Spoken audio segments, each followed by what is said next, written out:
Hi, everybody. This is Greg, and here's what you can find in the Popping Collars feed while pretending to listen to your uncle at Thanksgiving dinner in November 2021. Have you ever heard of a movie, show, or song that everyone else seems to love, but you just don't get it? Well, that's what we're talking about on this month's Popping Collars, our personal pop culture disappointments. Hear us throw some verbal stone tablets at some of Hollywood's biggest golden calves. It's a new month, and we've got a new episode of the Canon, starring some of our Popping Collars all-stars. This month we divide up the works of Meryl Streep. Betsy and I have made it to the end of our 1990 movies on Going on 30. We're wrapping things up with one of the foundational teen angst movies, Pump Up the Volume, starring Christian Slater. Stephen McHale is back on The Sacred Six. This month he and I discuss the biggest Beatles album of all time, the White Album. How can we possibly choose a favorite song? Tune in and find out. Finally, Liz and Ricardo are back for one last episode of the PC Book Club for 2021. Hear them choose their favorite end-of-the-year reads. Put your feet up, turn the football game on mute, grab one last slice of pumpkin pie, and keep those collars popped.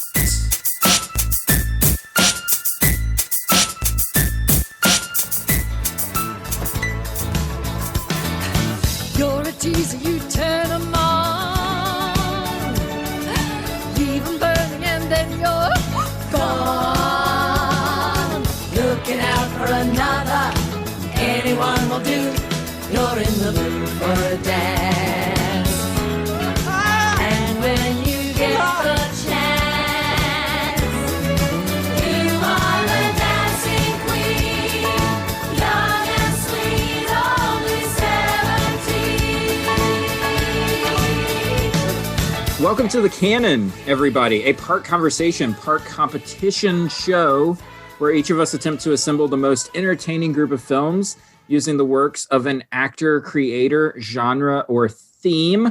I am your host, Greg Knight. Here's the rest of our all-star Popping Collars crew. Eric Matoye. Hello, friends. Martin Elfert is also with us. Martin, hello. Hi, Greg. Glad to be here. We also have Laura Schlett. Hi, Laura. Hey, Greg. Thanks for having me back. And Heidi Carter. Welcome, Heidi. Hi, Greg. It's good to be here. All right, here we go. You guys are old hands at this, so you know what we're doing. This month, drafting the movies of Meryl Streep. Before we get started, when I say Meryl Streep, Heidi, you say... Kramer versus Kramer. Really? Oh, wow. Yeah. That's just early imprinting is all that is. Yeah, That was probably the yeah. first time I saw her, so. Mhm. Yeah, no, me too. I think I probably watched that movie on a plane as a child, and I actually didn't know that like sad movies existed before that.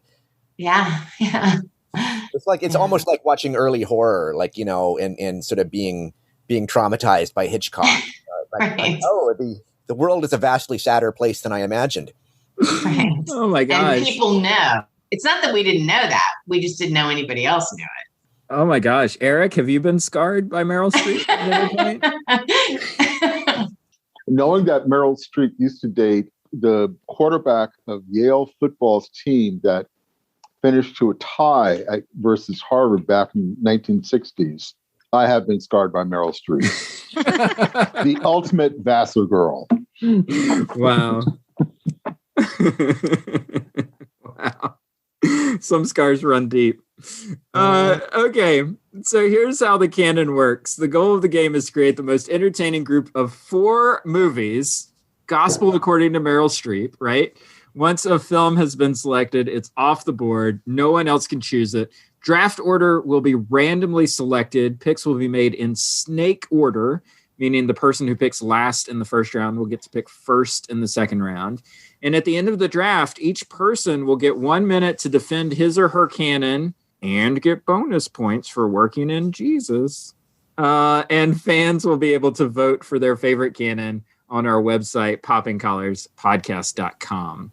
Everybody got it? Yes, sir. Okay, let's do this thing. The randomizer wheel that I use to choose who goes when has chosen me to go first. I get first pick.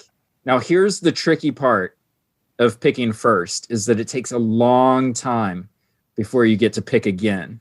Right. So you've got to really make your pick count. And if I'm going to make my pick count, then what I need is my favorite movie of the year 2019, Little Women, is where I'm going first. Oh, wow. Well done. That's the thing about having a massive canon, right? Is it ramps up the likelihood that there's at least one movie you love on the list. Okay, so Martin, you are the second pick this time. Right on. Well, good. Well, with the second overall pick, Team Portland is delighted to choose Adaptation. That's one of those quirky, like Charlie Kaufman movies, isn't it? Yes, it is. Mm-hmm.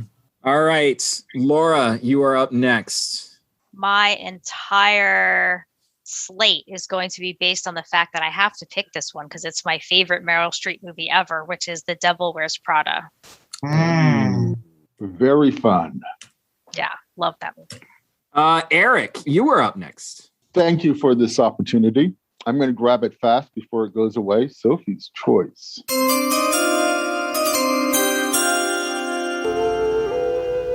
How can I explain how much I loved my father?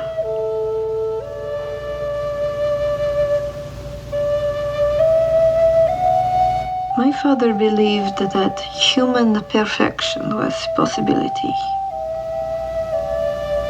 Every night, I pray to God to forgive me for always making a disappointment to my father. And I pray to him to make me worthy of such a great, good man. Ooh. This was a real Sophie's Choice moment. Yeah. How do you choose? Yeah. Yeah, some movies just kind of exist in the popular culture, and you're just totally aware of them, even if you haven't seen them. Sophie's Choice is one of those for me. Okay, Heidi, you are at the tail end of our draft, which means that you get to pick 2 movies in a row. I will shamelessly pick Into the Woods and Mamma Mia. Okay, I see your strategy. We're going singing Meryl Streep. You may think so. I was looking for a movie in which Nicolas Cage actually played Al Pacino, but I'm not seeing one. Okay, we are back to you, Eric. Sophie's Choice is gone. What are you following that up with? Following that with Jules and Julia. Which gets me to a question that I asked Betsy back in the days when we were doing Going on 30, and I'll poll you guys too. When you're doing a biopic, are you trying to like impersonate the person who you're playing, or are you trying to like capture their spirit? So I think some people are good mimics, but they're not really inhabiting the person. Does that make sense? Oh yeah, big time. And often there's something strangely anemic about films where the actor goes for the spot on imitation. Jeffrey Rush does, by all accounts, a pretty accurate imitation of Peter Sellers in that biopic, but it's the movie is somehow. Well, given that I can remember absolutely no one's names, this is probably a poor example. For crying out loud! Famous writer who investigates a murder. The book I believe is called like In Cold Blood, but the film is called something different. Oh, Capote. Capote. Seymour Hoffman, who goes more for. I mean, he does have some of Capote's mannerisms, but he's going more for the essence of Capote, and you can't tell the two of them apart, and I think that's a stronger choice. Yeah, I like that. All right, Laura, we are back to you. All right, I am going to go with Fantastic Mr. Fox. Oh.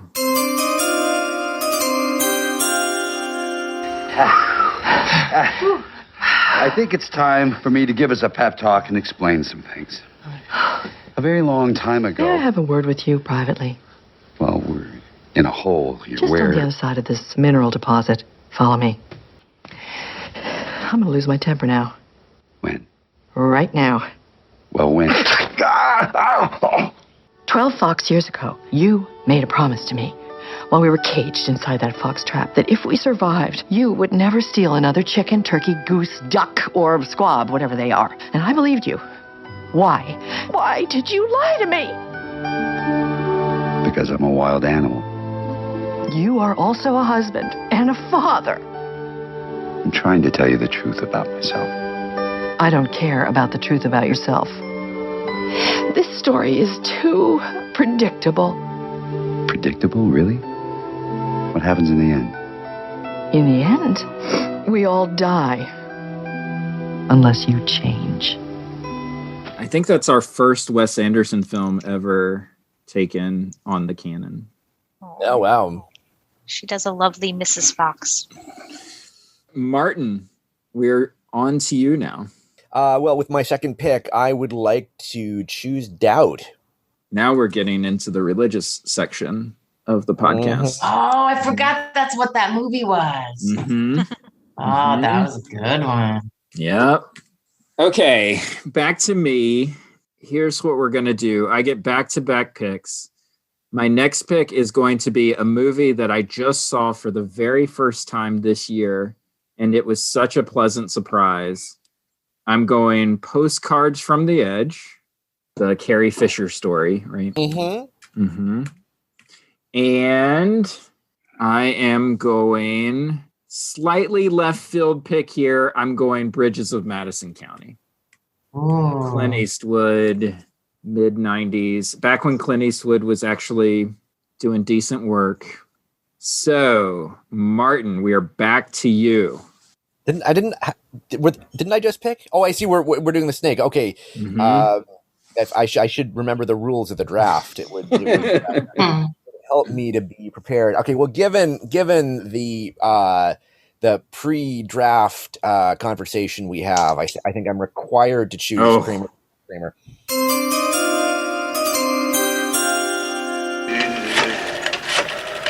You know Jack Edrich over in accounting? He committed suicide. Yeah, hi. Ted Kramer. Listen, I got to get those photos from the retoucher by tomorrow morning, okay? I'm leaving you. Honey, please. I can't hear. What? Okay, you too. Thanks a lot. See you tomorrow. You guys eat? Ted, I'm leaving you. Ted. Keys. Here are my keys. Here's my American Express card. Here's my Bloomingdale's credit card. Here's my checkbook. I've taken $2,000 out of our savings account because that's what I had in the bank when we first got married. Was this some kind of joke? Here's the cleaning. Here's the laundry ticket. You can pick them both up on Saturday. You have to pick them up on Saturday. Joe, you want to tell me what's the matter? I paid the rent, I paid the Con Ed bill, and I paid the phone bill, so... Well, you really pick your times, Ted. Well, I'm sorry that I was late, but I was busy making a living, all right? Come on, okay? Can we stop now? So, that's everything. Hey. Hey. Did you know that Kramer versus Kramer was the top grossing movie of 1977 or whatever it was that it came out? I knew it was quite successful, but that's a remarkable comment on the 70s and the absence of the Avengers at that time. Exactly. It's just Mostly could you imagine a movie that doesn't involve capes or superheroes? Right? So That's great. Laura, we're on to you. Right. I am going to go with one that I was surprised I actually kind of liked, which was The Laundromat. Okay. Yeah. Okay, this movie gets a bad rap. It does, but there's just something about it that, I don't know, just spoke to me. Okay, I am going to back you up on this, Laura, because I am a fan of Soderbergh movies where he's trying to experiment a little bit. And this felt like an experimental film from Steven Soderbergh. And it doesn't quite work, but it's at least he tried something, right? Like I kind of liked it too. Yeah. And it's on Netflix and it's easy to watch. Right, exactly. Okay, I happened to Eric. be scrolling through, and it was like Meryl Streep. I'll watch it. Eric, we're on to you. Okay, I am looking to Manhattan. Oh. Great movie. Arty movie, black and white, disgraced Woody Allen, but probably one of his best films.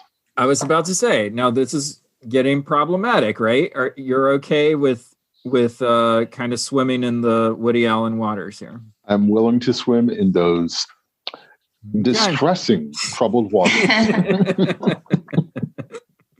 All right. Mostly distressing because they're brilliant, and that's why it's problematic. We have this debate a lot on our podcast of like arts conversations quite a bit because Kevin Spacey shows up in like all of this stuff, that we pick often and stuff. So, theologians and John Yoder, evangelist of that church, and really, really bad social habits. Yeah. From Manhattan, where are we going next? Heidi, you have 2 picks. I am going to choose Everybody Rides the Carousel. Okay. All right. You're going to have to help me. And I want to choose one that isn't in my theme because Out of Africa. Did you know that in all of literature, there's no poem celebrating the foot? There's lips, there's eyes, hands, face, hair, breasts, legs, arms, even the knees, but not one verse for the poor old foot. Why do you think that is? Priorities, I suppose. Did you think you would make one? Problem is, there's nothing to rhyme it with. Put. It's not a noun. Doesn't matter. Along he came and he did put upon my farm his clumsy foot. Based on a story by Isaac Denison. Isaac Denison wrote a short story called The Necklace, which we were all forced to read in literature courses 100 years ago, that changed my life because the person in the story failed to tell the truth about a choice she made, and it followed her around for the rest of her life. So that's why I'm so candid and honest and have no friends. So I have to choose that one. So you're choosing Out of Africa. Yes, not because of the movie, but because of Isaac Denison, because of a short story by the same author. Okay. I told you I have to make connections where I can because I just love the Everybody Rides the Carousel pick. Have you have you heard of that movie before seeing this list? I need to not comment on that. Okay, Eric, what is your last Meryl Streep pick? Oh my Lord, my last one. I have to make up for some choices that already were taken. Going with Dancing at Lugasa. Barely remember it, but it fits my theme. That's as random as the carousel. Yeah, exactly. A sleeper from the Republic of Air. It's Irish.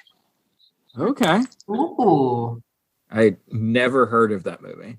Laura, your last Meryl Streep pick. My last Meryl Streep movie is Series of Unfortunate Events. Oh. That was a beautiful movie just to look at visually. It was. So gorgeous. It was so fun to watch. All right, Martin, your last Meryl Streep movie. Yeah, and I think the fans watching the draft are simply amazed that this pick remains available late in the draft. I am proud to select The Deer Hunter. Oh my gosh. I thought you were going to take mine. And I was just so, I was about to be so upset with you. Well, that's the risk in the draft, right? Well, the good thing about like someone like Meryl Streep is that her body of work is just so rich that we don't necessarily pick each other's stuff that right. often. It's very true. There's lots of good stuff out there. It's very true. Okay. Yep. With the very last pick in the Meryl Streep draft, Team Greg selects Defending Your Life. You know what? You never told me how you died. How did you die? I don't want to talk about it. Why? It's embarrassing. Embarrassing? What could be embarrassing? I was hit by a bus. I tripped. No. Yes. Seriously? You tripped? Yes. On what? We went to visit some friends for the weekend. Everybody wanted to go into town, but I wanted to stay at the house and go swimming. So I went outside, tripped over the chaise lounge, hit my head on the cement, and rolled into the pool. What did the East German judge give you? So seriously, did you feel anything? Were you unconscious? Were you scared? I was pissed. You died pissed. I'm still pissed. I was a good swimmer. Well, swimming's only part of the sport. You got to negotiate the patio furniture. You know, in the Olympics, they're taking that part very seriously. The Romanians are excellent at it. If you make fun of me, I'm going to get you. You've already got me. Albert Brooks off the board. So, all of the Meryl Streep picks are in, and we'll go around one by one and talk about what we picked and why. Starting with me, my picks are Little Women, Postcards from the Edge, Bridges of Madison County, and Defending Your Life. So, when I think of Meryl Streep, the movies that stand out to me are the movies where she has very rich relationships and companionship with someone else.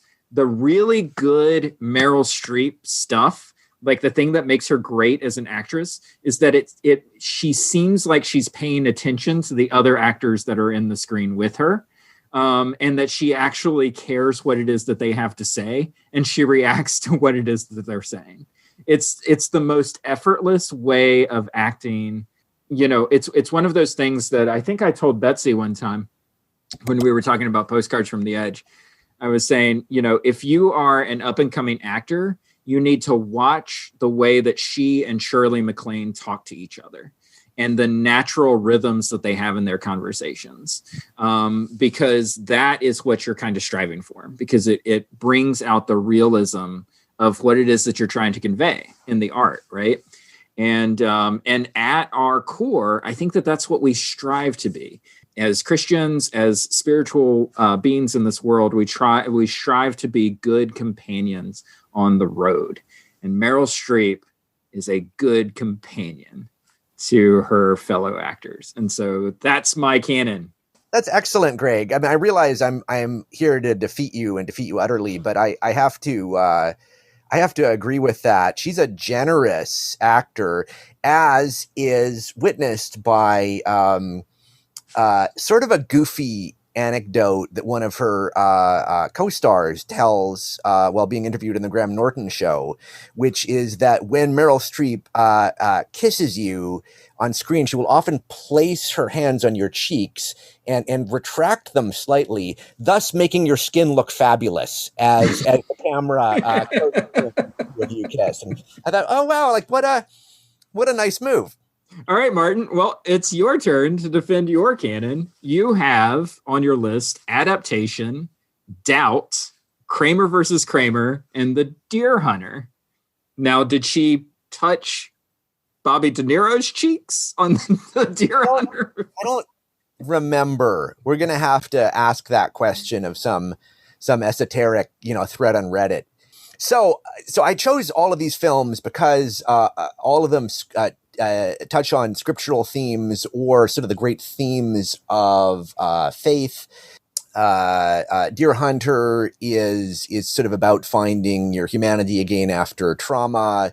Although it does so in a problematic way, Deer Hunter is probably the first movie to reinvent Vietnam, not as a war with other people, but as America's war with itself.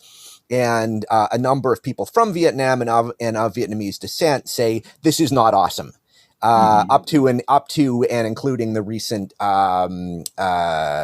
Spike Lee film. I read an article in New York Times by a guy of Vietnamese descent who said, I'm really bored of people looking like me being sort of archetypes for America's ghosts. So some cool themes and not a great way of doing it. Doubt is, it's right in the title. Rob Bell says the opposite of, Rob Bell says that, doubt is evidence that your faith has a pulse.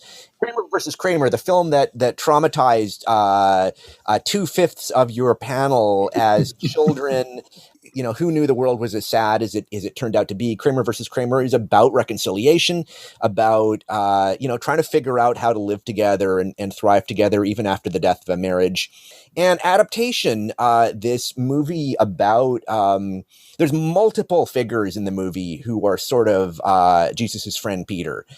These folks who get things so wrong, Meryl Streep included, who sort of turns out to be this duplicitous figure, but kind of find their way to some kind of wholeness or resurrection at the end of the movie, in which there's redemption for all these characters. Beautiful, beautiful movie. Nice.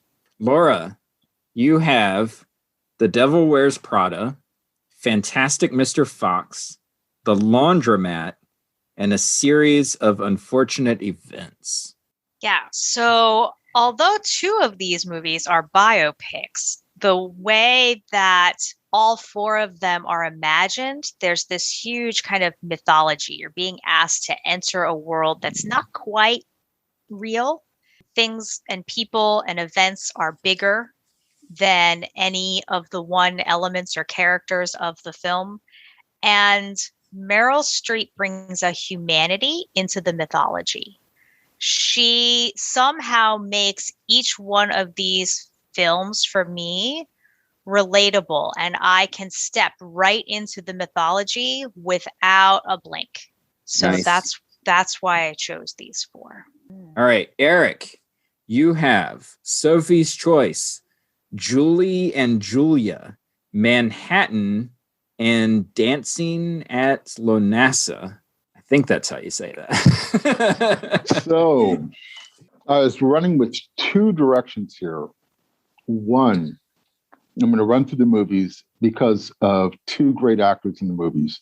Manhattan, Woody Allen, incredibly troubled character, very difficult to talk about still, but got to admit, Manhattan and with Meryl Streep and Woody Allen as her former paramour before she met with someone else, great. Plus, it's got Diane Keaton, so great collection of actors.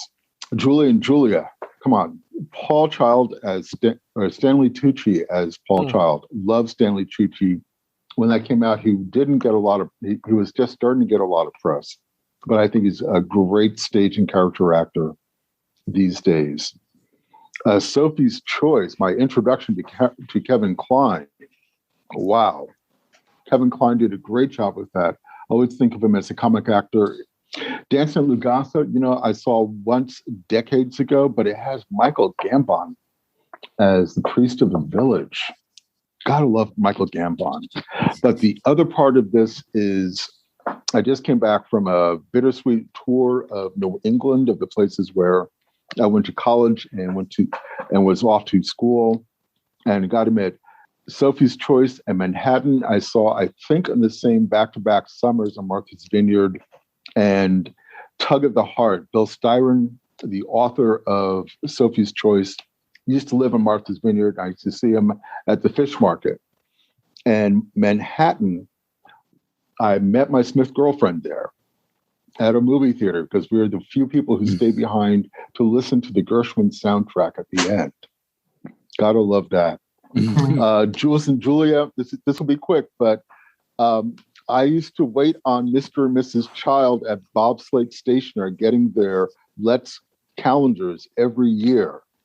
And it was marvelous seeing her come in, towering over her husband and answering all the questions for him. She was a marvelous character.